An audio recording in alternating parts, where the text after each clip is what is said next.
You are now listening to Vigilantes Radio presented by the Only One Media Group. This is the people's choice for quality art, interviews, music and hot topics. Hosted by Dini Mussolini and co-hosted by Banditti.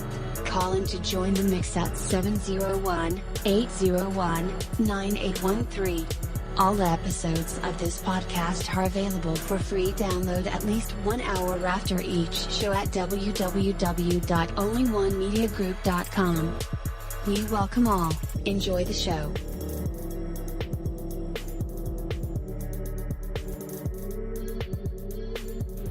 Yo, it feels so good to be back with you guys once again. One time for my people who are indigos and starseeds, and 2 times for my people who are vegans. Yeah, gotta shout out the vegans out there because it's a struggle for us, better believe it. We are averaging over 34,000 plus listeners and over 888,000 downloads worldwide. And we've been at this thing for 3 solid years. I can appreciate all you guys who have been rocking with the kid on this journey, and we are still growing, baby. It is all because of you, most definitely. We are the people who have dedicated their lives to music, art, movies, and research in every aspect, and we want to allow you the opportunity to tell your story. Man, and we've had celebrities on our show, from Grammy Award-winning artists to nominees to actors, comedians, technology geniuses, visual artists, from authors to professors and aliens, or people who think they're aliens. It doesn't matter, though, who you are or what walk of life that you come from. Come on our show and talk to us. So check it out. To book an interview or just to share a real cool story, email me at theradio@onlyonemediagroup.com. I am passionate about what I do, just as passionate about what you do, and together, yes, together, we can get your voice heard by the people who should hear it. So let's create something incredible. And with that, hello out there. Welcome to another episode of our podcast, Vigilantes Radio. Thank you again, as always, for tuning in and being a part of our audience family. If you would like information on how to call in, ask questions, or speak to our guests, dial this number, 701-801-9813, or hop in the mix directly from my website, which is onlyonemediagroup.com. And scroll over to the Vigilantes Radio tab and slap that go live button. You'll be right here in a chat room with all of us. Feel free to shoot over some questions to ask our guests while they are here if we have the time. Sometimes we take callers, sometimes we don't. It just depends on the time. But that option is available. And as always, all episodes are available for free download. And you can grab that from Spreaker.com/Only One Media Group, iTunes, YouTube, the app called Podcast Addict, or the website, which again is onlyonemediagroup.com. And that goes for every single episode that we've ever aired. Well, tonight's episode is the Stefanie Estes interview. And I hope I pronounced her last name correctly. But we'll find out, right? Yes, we will. And I'm your host, Dini Mussolini. The only things I want to tell you guys before we dive deep into this interview, let's see, we have a little over 21,000 on the line right now. What is up, you beautiful people out there? How is your Sunday going? Mine is pretty fabulous, of course. It's always wonderful to be me. Not just kidding. But yeah, it's going pretty good. But yeah. So listen, the first move, time is very, very short. You're not sure how you'll get it done. You don't know if anyone will like it. But hey, Dini says none of that matters. Just get started doing what you intended to do. The first step opens up a place to take the next step. And the next step provides a place for the step after that. It's like walking, right? Yes. Achievement plays out in the way it plays out. And there's only one way to know how that will be. You gotta get started. So you may have doubt. I have some. You may have fears. A few. concerns, yeah, frustrations, conflicts, and 1,000 excuses for not going forward. Nonetheless, just get started. Just get started. Then you can deal with every obstacle you encounter. Just get started and pull momentum in your favor. So, my friends, achievement is waiting today for you to make the first move. Now, Dini is going to say, just get started, right? Yes. All right, guys. So I hope that helped any of you guys who were thinking about doing something that you wanted to do. But of course, there's always the self-doubt first, you know? You big yourself up to do something. And then right before you do, it's like, oh, it's not going to work. Oh, I don't think so. And really, that's our biggest problem, is listening to ourselves. So when yourself is telling you all that mess, tell yourself to shut up and just get started, right? Yeah. All right. So I won't keep all you guys waiting. There's like over 21,000 of you on the line. You're going to break the internet. And it cannot be for me, right? No, it has to be for Stefanie. She's the star here. So we are the people who have dedicated their weekdays, nights to music, movies, news, business ventures, conspiracy sometimes, and just talking every aspect, from our incredible writing and promotion here on our new Facebook page, which you can find it at Vigilantes Radio. And please, I'm begging you, I will send you what will I send you? A turkey sandwich, maybe. No, we can't do turkey. Yeah, turkey sandwich. I will send you a turkey sandwich, just like it. Like, that is a brand new page, so we're trying to get our numbers up, organically. I'm not too big on doing the Facebook promotion thing, but it's there. It's there. There's pretty pictures and pretty words to go along with everything that we do. So show it some love, okay? All right, to our interviews and music shows here at Vigilantes Radio, or our spiritual and intuitive talk on skeptics, or our brand new show, which we just did the pilot for. And it's going to be our first full production show on the radio. It's called Hated It.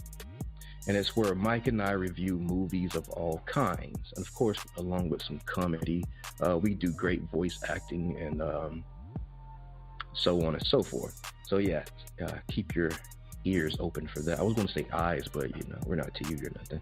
Anyway, so we spend each and every day giving our maximum effort to create a vibrant, exciting, indie, but professional community for all creative minds that coexist in this beautiful artistic world that we live in.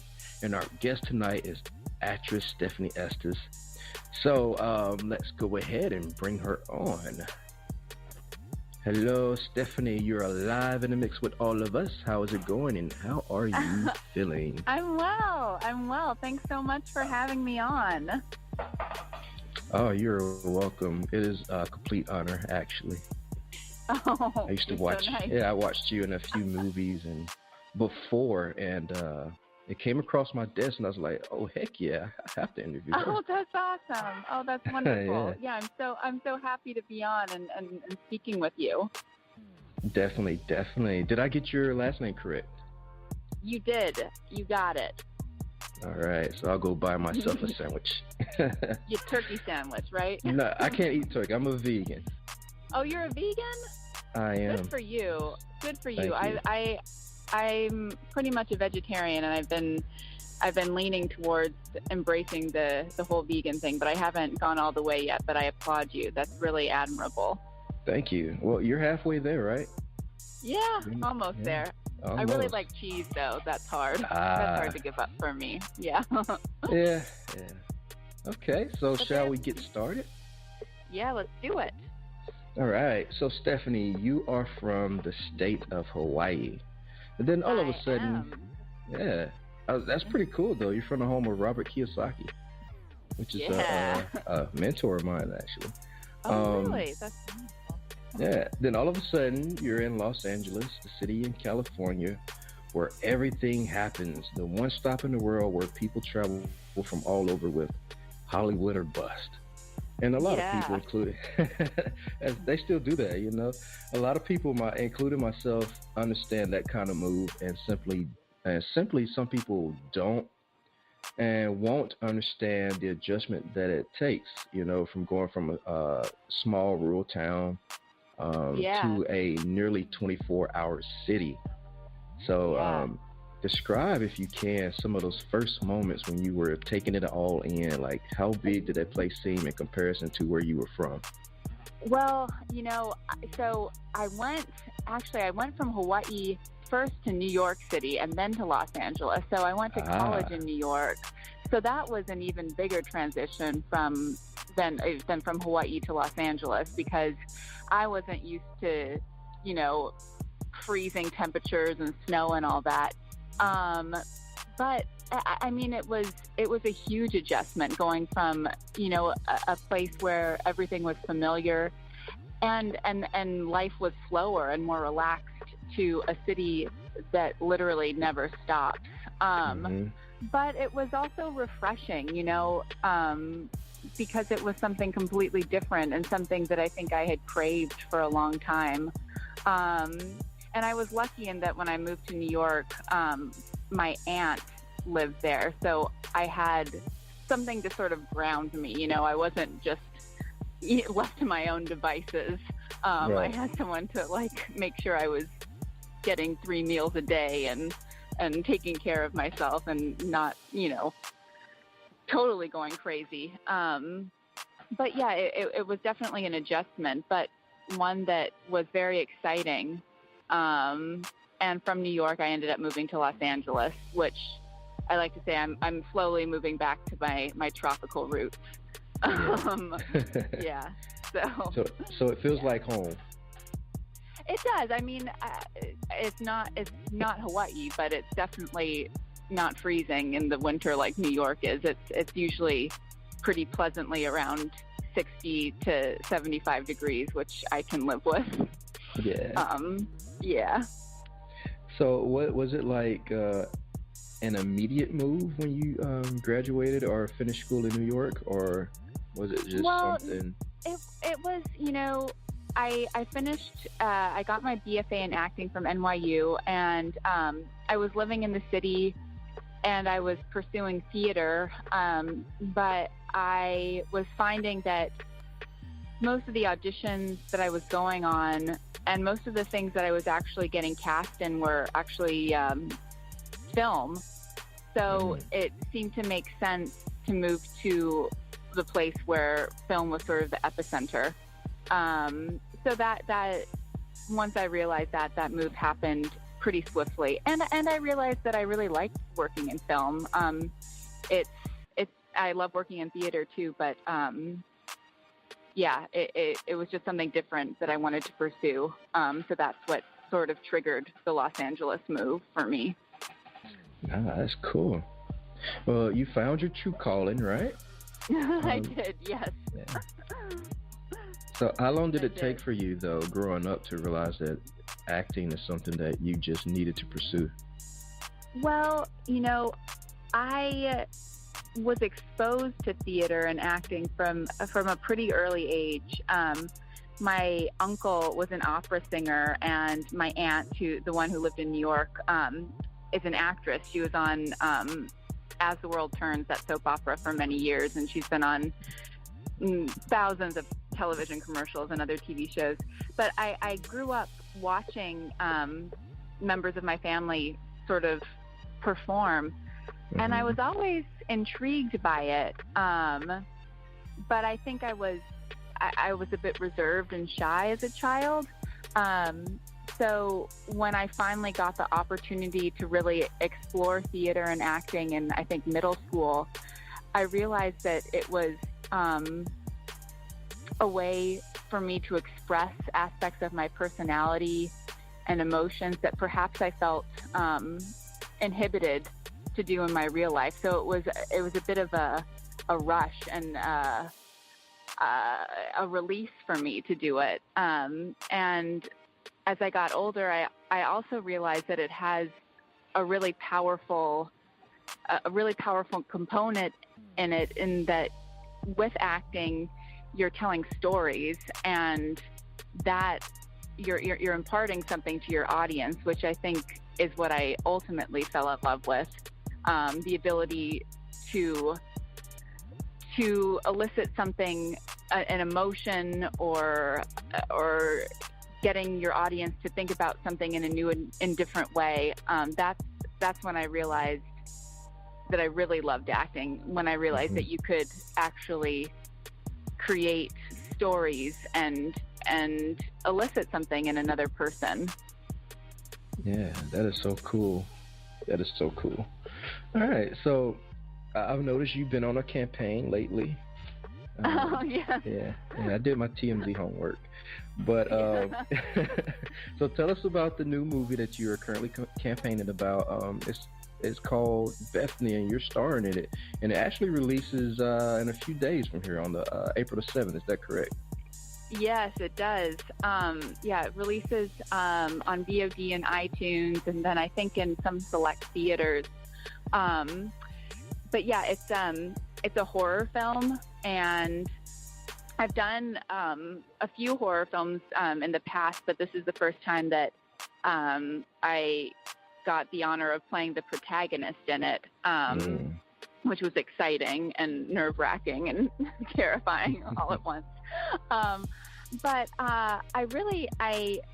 what I like about Bethany is that it is equal parts a supernatural ghost story and equal parts psychological thriller or psychological horror, because the character that I play, Claire, is suffering from a sort of psychological breakdown, and in that she starts seeing things that are supernatural in nature, but as the audience, it's hard to decipher what it is exactly that she's seeing. Is it her slowly losing her mind, or is it actually something more ominous in nature that's happening?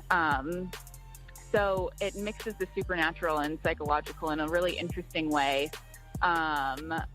And yeah, it's got great characters, and it has a pretty emotional twist at the end. I was actually just watching it with my mom. We had a screener, and she was really kind of blown away by the turn that the film takes. It's pretty unexpected, and kind of heart-wrenching. Yeah. So did you have to do any kind of like preparation for this role? I did. The character that I play is suffering from pretty intense depression, and you find out in the course of the film that she's suffered some pretty intense mental abuse as a child from her domineering mother. So in that, I did some research just on my own in terms of how people are affected by abusive parents, and then the effects of depression on a person. And then I worked a lot with the director, James Colin Bresick, on really fleshing out this character for both of us, like creating a history for her. And he had me do some pretty interesting acting exercises leading up to us shooting that just kind of got me into the mental world of a person who's struggling with psychosis and with depression and with the pain of a traumatic childhood. So yeah, I spent a lot of time in pre-production with James, sort of fleshing that out. Because as me, Stefanie Estes, I'm not that person. So I had to spend a lot of time kind of figuring out what it felt like to live that way, you know? Right. Yeah. Yeah, I probably had to go spend a night in a haunted house, for 24 hours. Yeah, yeah. I didn't go that far, but he did have me. This was one exercise that I thought was particularly interesting and Hmm. kind of eye-opening. My character has attempted suicide, and one of the exercises that James and I did together was he had the VFX studio that did all the visual work for Bethany give me these fake suicide scars on my arms, and he had me wear them just in my daily life around Los Angeles for a few days, just to understand the weight of how people respond to you when you outwardly exhibit the signs of intense depression and suicidal thoughts. And it wasn't people didn't gasp when they saw the scars, but it was a subtle reaction that was very effective. Like it makes you realize that these intense emotions are with you all the time. And it was a quite an eye-opening experience. Yeah, yeah. From like experience like that, I would get that there are probably two kinds of people. The first kind that will completely ignore you or try to keep a distance, or the kind that will be, over helpful, like, oh, yes, yeah. Absolutely. and then maybe there's someone in the middle who just looks at you a little too long. Do you know what I mean? Like it's kind of sussing you out. But it's true. And I think when you know that you are outwardly exhibiting signs of mental illness, it's hard to it must be hard to interact with people, because you must have to second guess every interaction you have. Are they being rude to me because they know that I'm suicidal, or are they being nice to me because they are compensating for the fact that I have a mental illness? It must be very difficult to have to deal with that all the time. Yeah. That's a pretty interesting exercise, though, man. Yeah, it was. Yeah. So how long did it take to film this movie? Well, we filmed pretty quickly. I believe we were shooting for only about 2.5 weeks. Wow. So it was a really quick shoot. But the director, James, was very, very well prepared. He had obviously done a lot of work in pre-production, just sort of figuring out what he wanted in terms of the lighting, the cinematography, the performances, clearly. So when it got time to shoot, everything, it was a tight ship. Like, he knew exactly what shots he needed for each scene. He had storyboarded it. He had a master lighting plan. So even though it was a fast shoot, we were able to get a lot just because he had spent such a long time in pre-production, kind of pre-imagining everything that he wanted to get. Right. Was that the fastest film you ever shot? No, I shot another horror film that I think it's gonna release later this year, called Alter. It's a found footage film, but we shot that over the course of 4 days on location. So that was very fast. Yeah. Yeah, man. Yeah. All right. So where was Bethany shot at? In Los Angeles? In Los Angeles, yeah. In the Valley, and then I think we did some scenes in downtown LA, in sets there, and other locations, but mostly in the Valley. The house where most of the film takes place, it's actually been used, I've heard, in a few other horror films, so it definitely has a creepy vibe to it, because it seems to be a go-to place to shoot horror movies. Yeah. in LA at least. So we know that you mentioned that you watched it with your mother, Yeah. maybe a few days ago. But what did Yeah. you think of it when you first saw it? You know, I was I usually honestly like have to I watch something and I'm so self-critical of my performance and I nitpick things. And I did that a little bit watching Bethany just because that's who I am as a person, and it's really hard to watch yourself as an actor. But overall, I was really kind of blown away seeing how it all came together. And there were parts where I definitely had to like close my eyes. Like even though I know it was fake, I was there on set. I know that the blood isn't real, and but on screen it just looks so real. It was scary, and I knew it was fake. So that was kind of fun. But yeah, I enjoyed watching it. I really did. Great. So the film has to be of great attire if you even got scared after watching it. Yeah. And you're the one who filmed it. Yeah. That's a cool effect. Yeah. Yeah. Yeah. All right. So my dear sweet Stefanie, now you see, here's the thing. Our research department at Vigilantes Radio is second to none, which happens to be me. Another sandwich. But I scoured the internet looking for clues and identifying traits to your personality. If only an effort to simply do my job better. I'm not here to TMZ you down, jumping out of bushes with cameras or anything. But right. If you think for a second that I'm not going to notice anything interesting to talk about, you're actually, crazier than I am. So, yeah, so I was stalking your Instagram. Guilty. Oh, yeah. Yeah, and I found out you are a damn great sketch artist. Yes, I am. Yes. Oh, wow. You are super skilled. Wow. Thank you so much.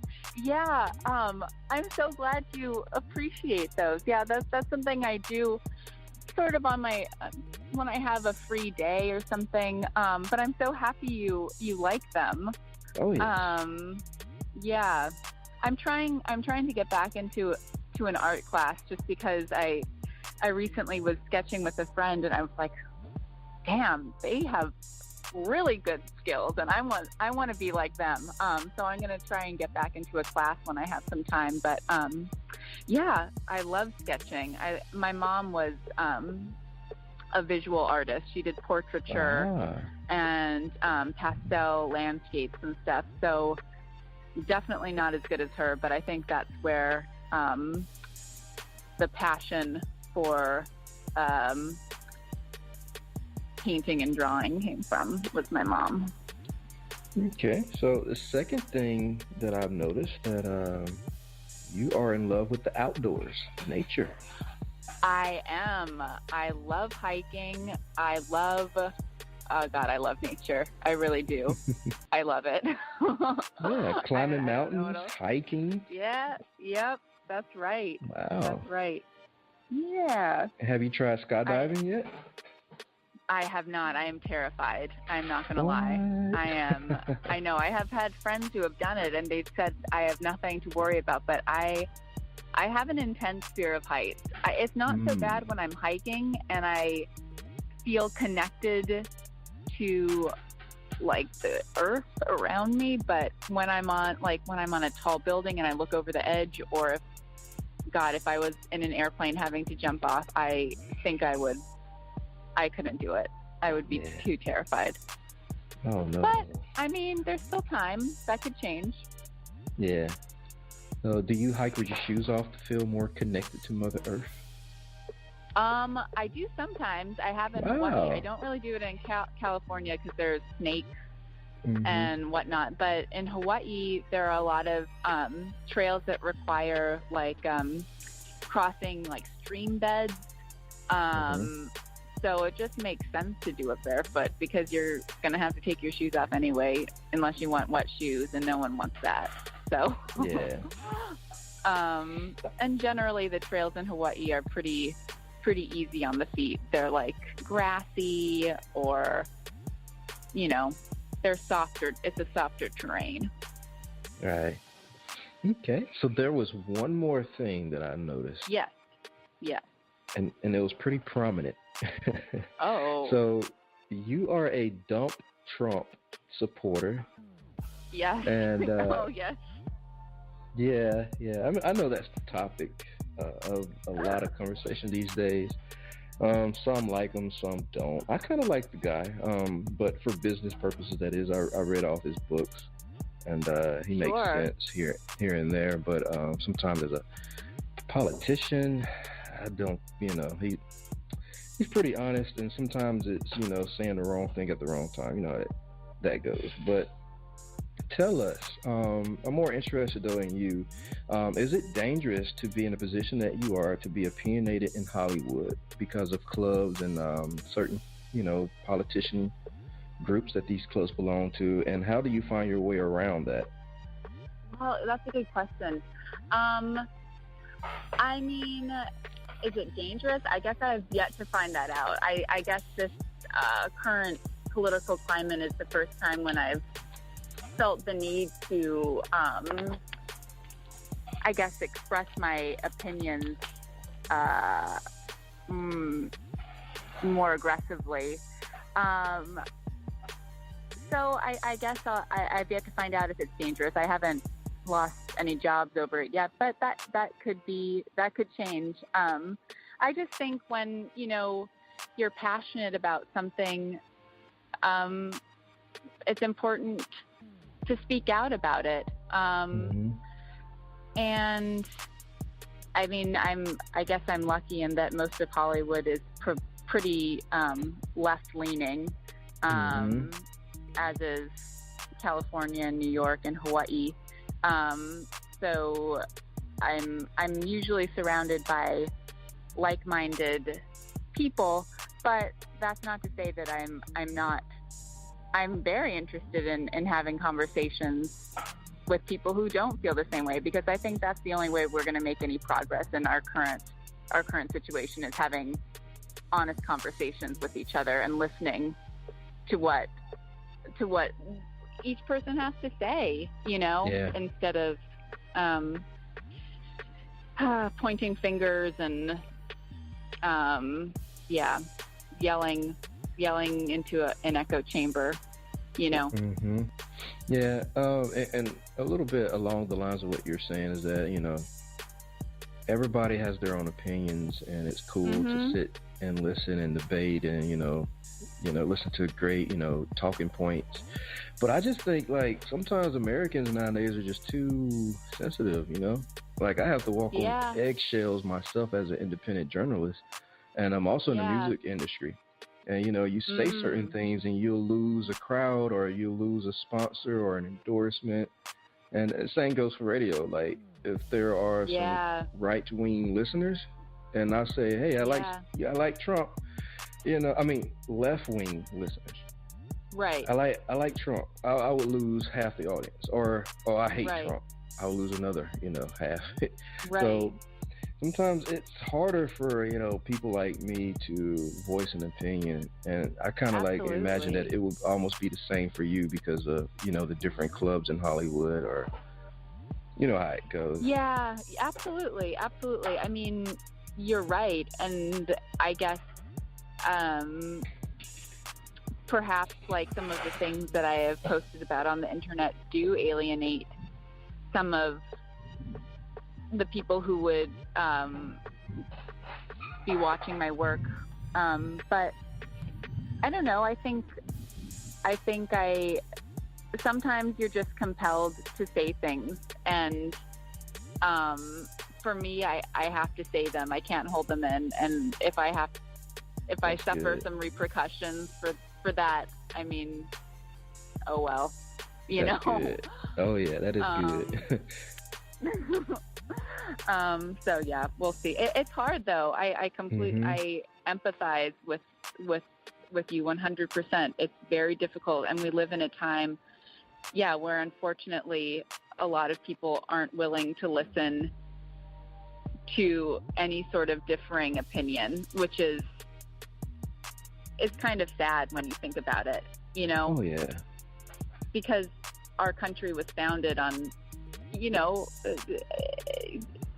a whole bunch of differing opinions, and that's what makes us so great, is our diversity in everything, including opinions. So I mean, I hope that in the future things will calm down, and you'll be able to, say what you want and not have to worry about people freaking out and not listening to your radio show, because you've expressed an opinion.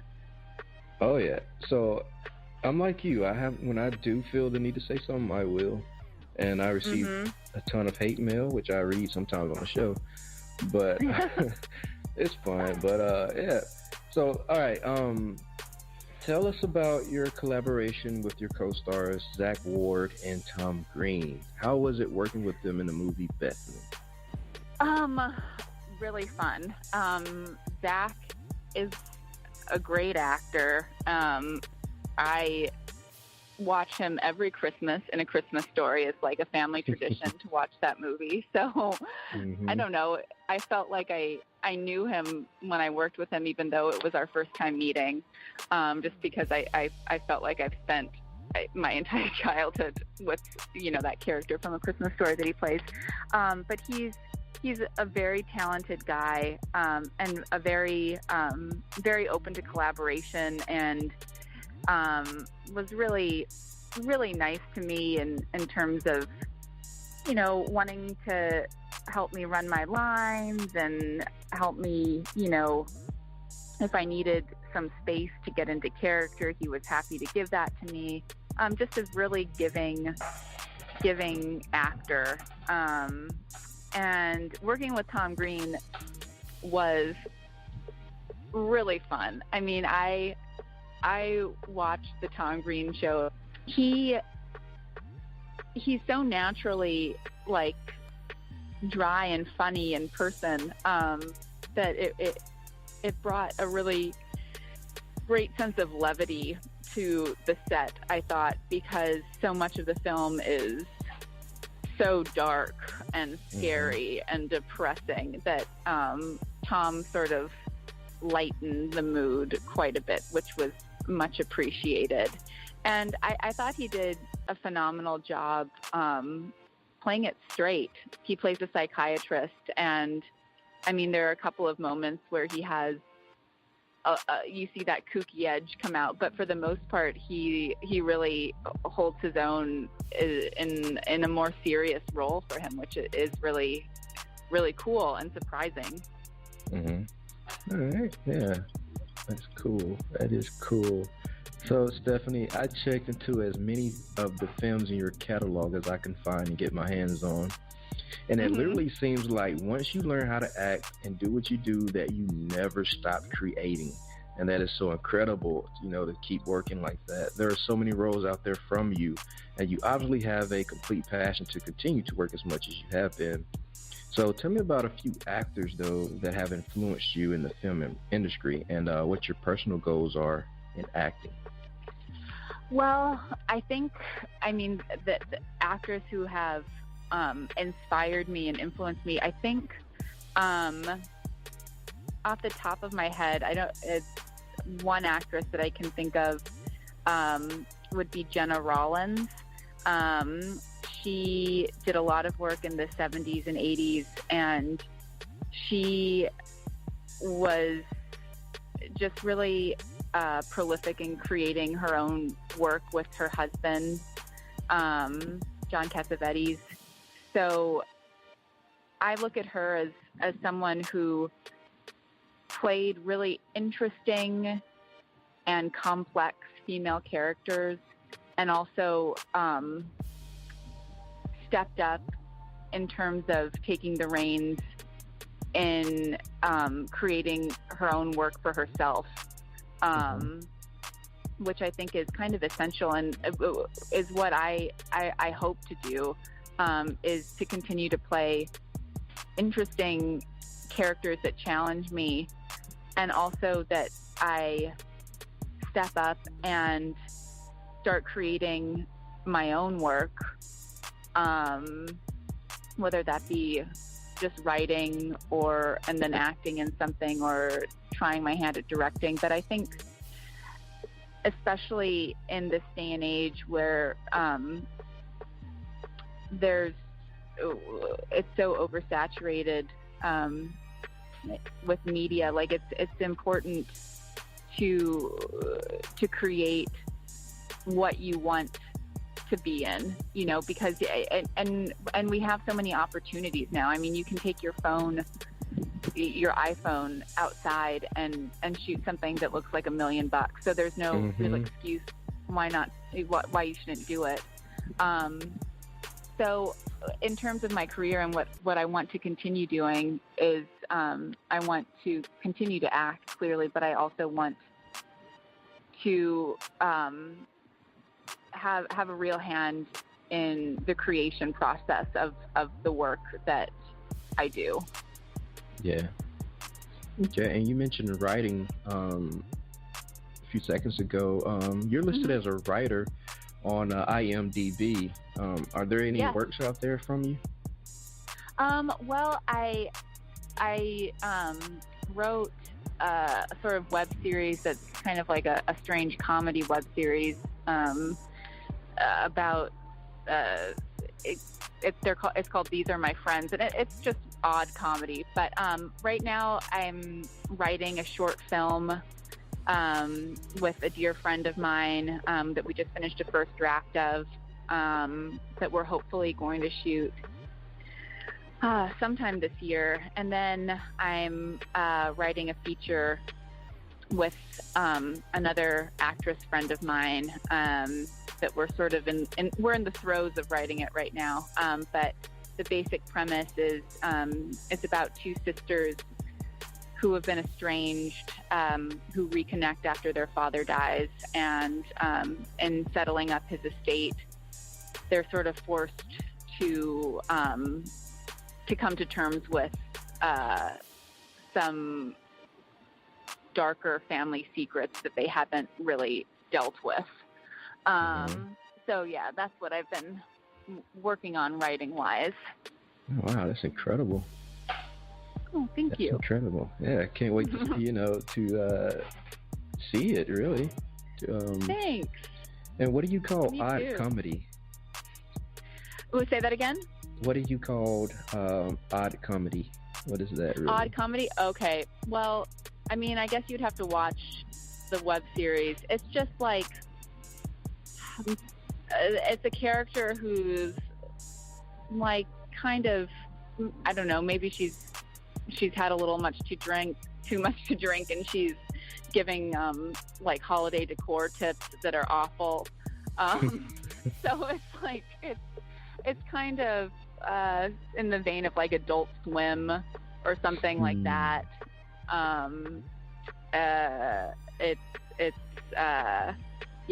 I think it's funny. Sometimes I show it to people and they're like, that was weird. But I enjoy it. That's cool. All right, so the beauty of a horror film genre is that you also have the largest and most wide open acting canvas to create on, by the sheer ability to incorporate any style you could possibly want. So would you consider all roles played to be art, even in horror? And what's your opinion on performances? Yeah, I think the roles in horror film have been like are extremely complex, especially as of late. Like I think, especially when you have a horror film that is rooted more in the psychology of a character, you tend to have performances that are, it's not just screaming and running away from the psycho killer. They're rooted in real visceral emotions. And I guess with Bethany specifically, like there are some themes in it that I think are ones that a lot of people will relate to. The theme of dealing with your past, the themes of wanting to be a mother but not being able to, the themes of dealing with our society's obsession with beauty. So I think there are a lot of interesting universal themes in Bethany that lend themselves to characters that are much more complex than what's typically thought of as, like, in a horror film you're just running around screaming. Like, not the case in this one, and in a lot of horror films. I think a lot of horror films have characters that are going through a really complex emotional journeys, like The Shining, The Babadook, Rosemary's Baby. There are a lot of great horror performances. So I don't know if that answered your question. I can go on. Okay, good. It did. With that being said, though, what if you were to watch a movie by someone else that you disliked particularly? Would you consider their performance as art, even if it wasn't performed well? Absolutely, yeah. I think, it's still art. They're still going after the creation of something. They're still putting themselves out there in a creative way. They're still, being artistic in their pursuit of creating a performance. And, sometimes performances that I don't like, it doesn't mean that they're not bad or they're not worthy of the title of being called art. I think it could be a taste thing, like the same with great painters. Some people hate Jackson Pollock, but he's still an artist, Mm-hmm. I think anytime you're putting yourself out there with the hopes of creating something, that's art, Okay, definitely. All right, so everyone, Stefanie is not a hater. You heard it. I'm not a hater. She's not a hater. And, and especially with acting, like it requires a lot to put yourself on the line like that. So I admire anyone who has the guts to do it, because it's scary. Yeah. Oh yeah, this is scary. I'm an introvert. Yeah. Yeah. No, it is. Yeah. You yourself included. Like getting on the radio and doing a show and dealing with guests and listeners. It requires guts. It Mm-hmm. does. And I applaud anyone who can do that, who is brave enough to pursue that. Yeah, thank you. All right, so we all want to know simply why, what, and the why. So why did you choose acting over everything else? Like, you could have been a great painter, artist, sketcher. Yeah. I don't know what they call that. But you could have went in that direction. I don't know if you can sing or not. I am not. You seem like you're pretty smart. You could have been I don't know how do you say it? In theater, you have like the performers. Those are really performers to me, because theater is something. It's a whole other world. Like, you could have chose that direction versus film. Why did I choose film? Yes, I guess you can say that. Why did you choose film over everything? Or why did else? I choose acting? Or I think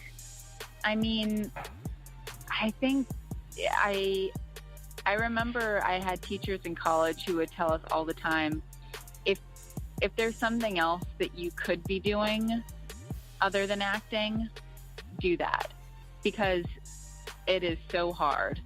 You know, it is a lot of times a really thankless profession.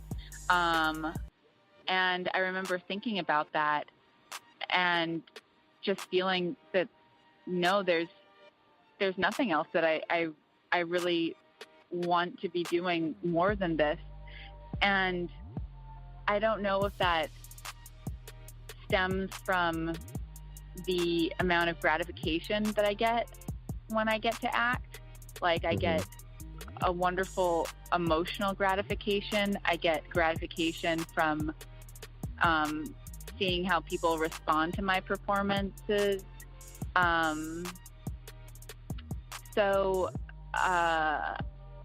Yeah, I think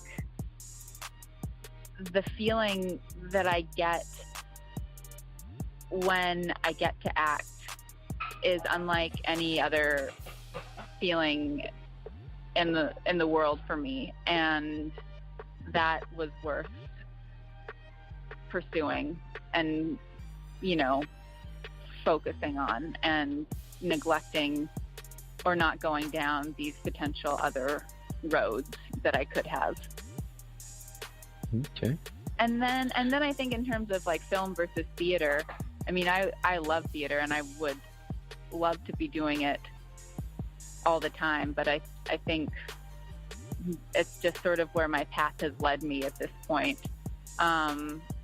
And yeah, I guess, I mean, in a perfect world, I would get to do a film and then get to do a play and then get to do another play and then do a film, but unfortunately, I'm not there yet. Gotcha. Okay, so Stefanie, we want to thank you once again for being a part of what we do here at Vigilantes Radio, for the time and effort, put into these answers, and for the privilege of being able to learn about you and your role in this new movie called Bethany, coming out April the 7th. You said iTunes, right? iTunes, yeah, and VOD, I think. Yes. Okay. So with as much history and longevity as you've had, we probably missed something that you might wanted to say or talk about. So if you would like, this is our traditional open floor or open mic, a moment for you to say anything you like to the people out there, anything at all. It was our complete pleasure. For what it's worth, I find it completely inspiring that you've been doing what you've been doing out in the industry. So thank you for the opportunity to talk. Oh, thank you. And I guess if I was to say anything to everyone listening, I guess, like, I don't know, enjoy life and do things that scare you, and just go out and sink your teeth into every moment. Mm-hmm. That's what I would say. All right. I'm not sure if you are or were informed of our hot seat.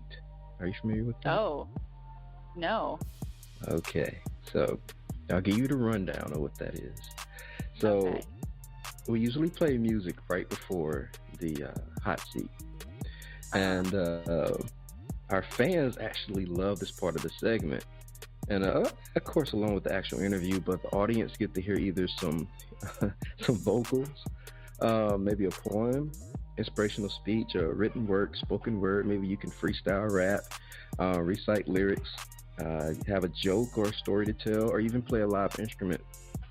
But our audience get to hear these things like live, from these creative minds, and you never know what our guests, what kind of hidden talents our guests may have. Like, we found out you're also a great sketch artist. Yeah. Maybe you'd be good at something else. So when we come back, we'll find out if Stefanie Estes has what it takes to be put on the spot, a test of her true artistry, and maybe even some hidden talents. So here's the song by an artist by the name of Seraphim. It's called You Never Loved Me.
nothing you can do.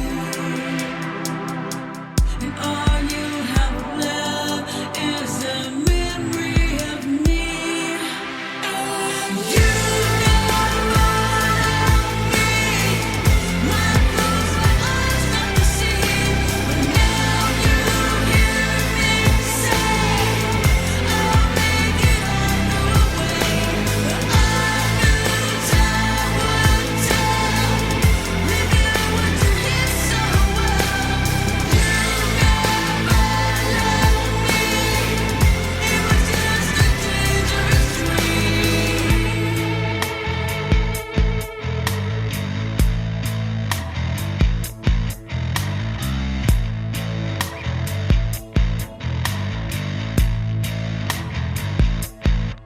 All right, guys, we are back.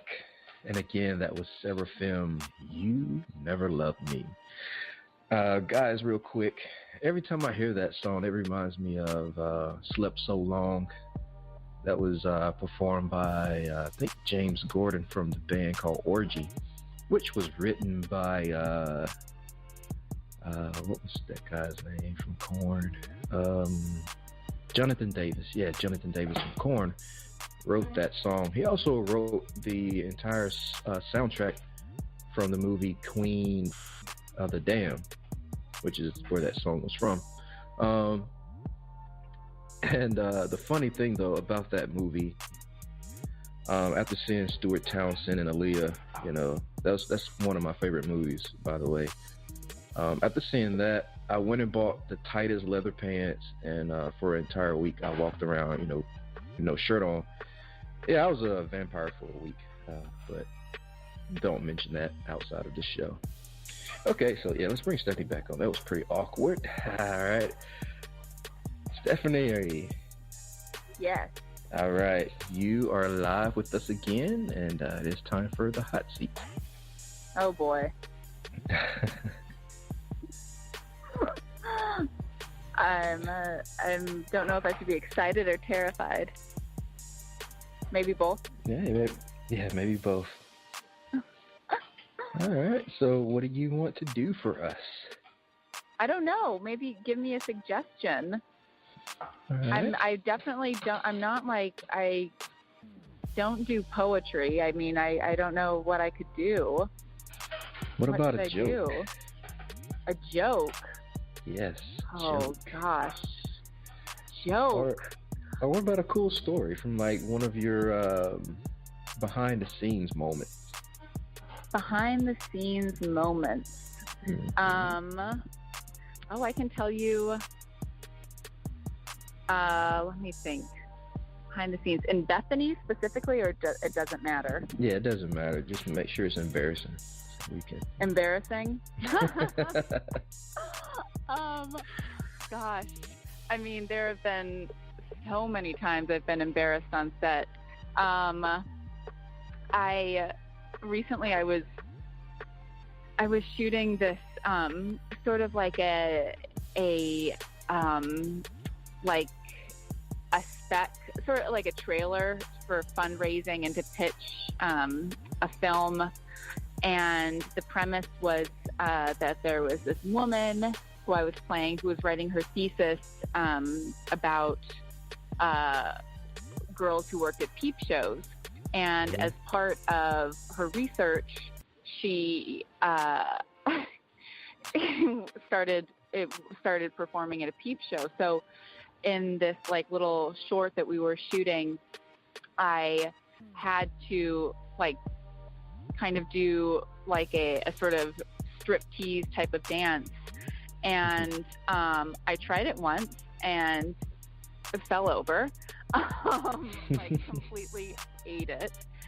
And then, but that wasn't even the most embarrassing part. The most embarrassing part was when we did a take and I felt like I nailed it. I was like, yeah, like that was good. That was sexy. Like I definitely was feeling myself, like, yeah, like into it. I'm into it. And the director, like, I was like, how was it? And she was like, yeah, you just looked really weird. I'm sorry, but she was like, it was honestly, it looked comical. And that was probably the most, you know, when you're feeling like, oh man, I've really got this. I've done it. And then to have someone be like, no, you're that's cute. You're hilarious. So I would say that was pretty embarrassing recently. And I think in general, I'm a pretty tall girl. I'm almost 6 feet tall. So I'm naturally a bit like clumsy. So there have been many moments where I've tripped over my own feet on set, where mostly it happens when I'm trying to do something cool looking, and I just end up looking like an idiot. Which I mean, maybe that I hope that comes up in some role where it's a lovable, klutzy, 6 foot tall woman who just can't sometimes walk in a straight line or do a striptease to save her life. Oh wow. All right, yeah, that was great. All right, so I hope that satisfied the hot seat question. If I had, I don't know, I usually have like a little journal that I write in. I could have read something from that, but I don't have it with me, and I don't know anything that I've written in it off the top of my head. But next time I'll bring it. I'll be sure to have it on hand. Definitely. Yeah, you have to memorize all those lines and stuff, so you get a pass. Thank you.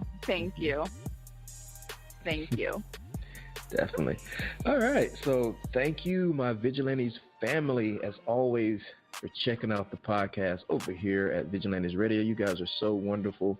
I mean, there's so many of you guys on tonight. And of course, we know it's not for little Deanie. No, it's for Stefanie. But I'm not jealous. I think it's for you too. It's for you too. You're kind of awesome.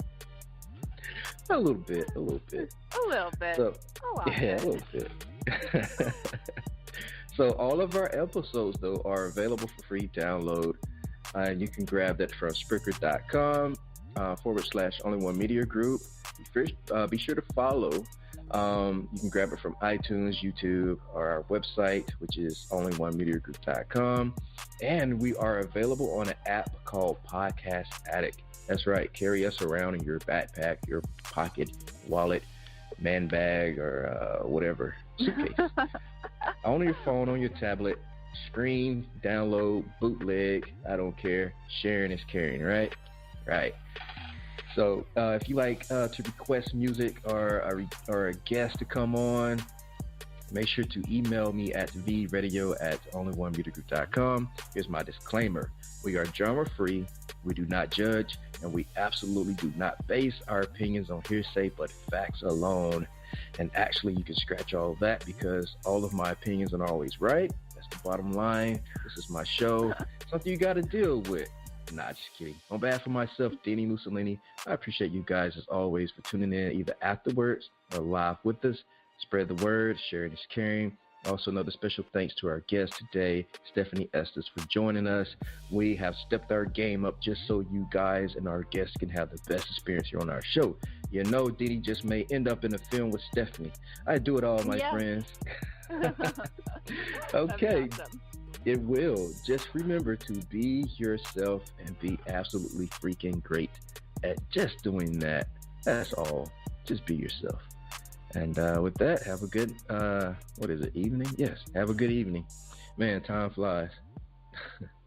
You are now listening to Vigilantes Radio, the people's choice for quality interviews, art, music, and hot topics. Hosted by Demetrius Houdini Black Reynolds of the duo No Longer the Hero. Co-hosted by the Vigilantes Banditti. Call in to join the mix. All episodes of this podcast are available for free download at www.onlyonemediagroup.com.